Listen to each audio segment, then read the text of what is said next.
আসসালামু আলাইকুম। Welcome to my channel Taslima's lifestyle. আশা করি আপনারা সকল ভালো আছেন। আলহামদুলিল্লাহ আমিও ভালো আছি।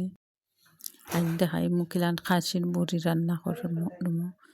আগে খাসির বড়িরে বালাইটি পরিষ্কার কইয়া দইয়া এরপরে জাল দিয়া কাটিয়া কুটের ছোটো ছোটো করে টুকরা করে নিছি। এরপরে বেশ করে একটু তাত মশলা একটু বেশি করে দিতে হয়, তেল মশলা খুব বেশি লাগে। বেশ করে একটু তেল দিলাম, পেঁয়াজও কাটিয়া নিচ্ছি। পেঁয়াজের মাঝে একটু লবণ দিয়া মশলাটারে কষাই দিলাম। কষানোর পরে বেশি করে আদা রসুন বাটা দিচ্ছি, হলুদ গুঁড়া, মরিচর গুঁড়া, জিরার গুঁড়া আর ধনিয়া গুঁড়া, গরম মশলার গুঁড়া সব এখানে ব্লেন্ডার করা আছে, সব তার গুঁড়া দিছি। দিয়ে সব মশলার এখানো কষাইয়া এখন দিলাইছি বরল।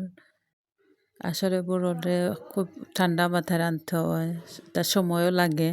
বেশি সময় লইয়া এটারে টানাইতে হইব। সময় ফর চুলাত বইয়া থইছে, কত সময় ফর গিয়া একটু লাড়া দিই, লাড়া দিয়া গুইরা থইয়াই কম আগুন দিয়া। এরপর এদিকে খাসির মাংসটা রান্না দেখাইতাম পারছি না। খাসির মাংসও বুনা করছি আর চুলা বা রাত্রের খানির লাগে। আর একটু টমেটো কাটিয়া দিলাম খাসির মাংসর মাঝে, স্বাদ বাড়ার লাগে, দেখতে সুন্দর হয়। আর ওই ধর বুড়ল কিছুটা আনছে, এখন তেল বার হয়েছে বুড়ল থাকি, লাড়াছাড়া দিব, দিয়া কম আগুনে টানাইমু বেশ করি। আর যত টানবো মচমচ হইব, আসলে খাইতে ভাল লাগে। বেশ করে টানানির পরে একটু আচার দিব, আচার দিলে একটু গ্রানটা হইল বাড়ল, আর খাইতেও একটু মজা লাগে। আমার মতো খেয়ে পছন্দ করেন বুড়ল, কমেন্ট করে জানাইবা।